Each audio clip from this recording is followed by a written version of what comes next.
बाबा तुलसीदास जी ने कहा यही सर आवत अति कठिन है। सर मने सरोवर, बोला ये भक्ति के सरोवर में डुबकी लगाने के लिए आना अति कठिनाई बहुत कठिन है।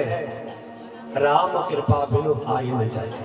जब तक राम कृपा के चुंबक ने आपको खींचा नहीं अपनी तरफ, तब तक मुड़ोगे नहीं भगवान की कथा की तरफ। ये हम सब लोगों को एक और अवसर प्राप्त हुआ है। आइए अपने मन को भगवान की कथा से जोड़ें,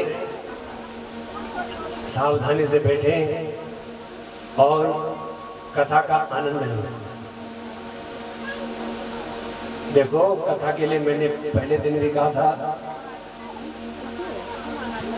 जब कथा प्रसंग के लिए हम लोग बैठे हैं तो मैं चाहता हूं कि अन्य कोई वार्ता ही ना हो, लेकिन कोई गड़बड़ दिखेगा तो फिर कथा से भाव उधर चला जाएगा और तब गड़बड़ हो जाता है।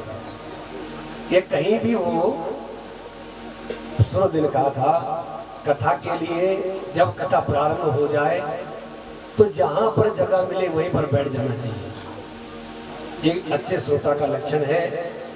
अगर हमारे आते आते कथा प्रारंभ कर दी व्यास जी ने, तो अब जहां पर हमको जगह मिले चुपके से उसी भूमि को प्रणाम करके बैठ जाओ और आराम से कथा का श्रवण करो। ये ना हो कि हमारे आने से कथा का रस भंग हो जाएगा।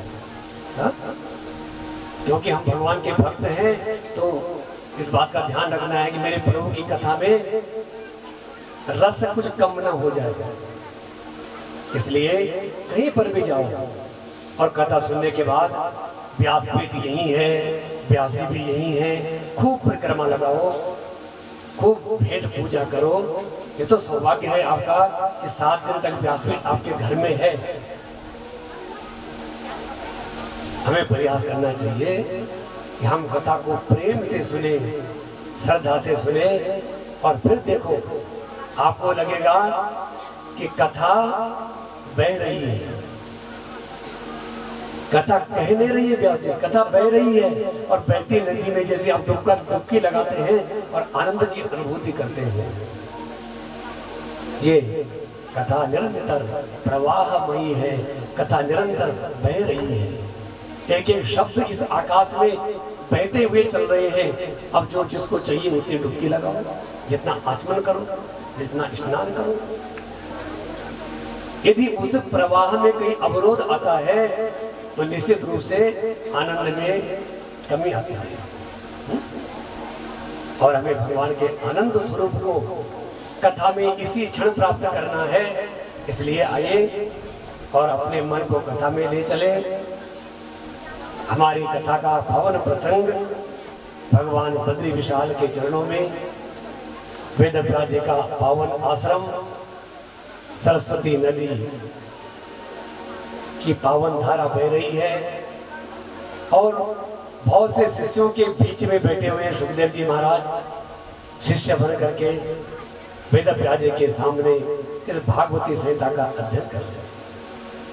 हाँ, ऐसा आत्मनिष्ठ पुरुष जिसको संसार में लेना एक न देना दो, वो भी इतने परिश्रम से भागवत जी की संहिता का अध्ययन करता है। और सुखदेव जी महाराज को वेदव्यास जी ने भागवत जी का विधिवत अध्ययन कराया। ग्रंथ का अध्ययन पूरा हुआ। सुखदेव जी महाराज ने प्रणाम किया चरणों में, गुरुदेव आपने मेरे जीवन को धन्य कर दिया। निर्गुण ब्रह्म का चिंतन करते करते जीवन एक पतझड़ जैसा हो गया था।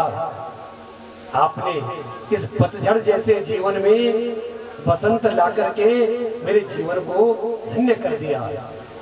राधा कृष्ण भगवान का वो प्रेम मेरे हृदय में प्रकट हो गया। भागवती संहिता का ज्ञान मेरे ब्रह्म ज्ञान में बदल गया। निर्गुण ब्रह्म आज सगुण साकार बन गया। मैं अनुग्रहित हूँ, आपको कुछ दक्षिणा देना चाहता हूँ, आज्ञा कीजिए। वेदव्यास जी सावधान हो गए। वेदव्यास जी विचार करने लगे।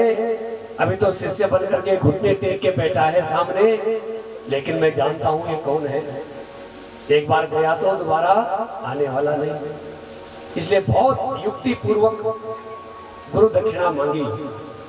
वेद व्यास जी बोले, वत्स तुम्हें अवश्य दक्षिणा चुकानी चाहिए, क्योंकि गुरु की दी हुई विद्या में दक्षता तभी आती है जब शिष्य उचित दक्षिणा अपने गुरु को दे।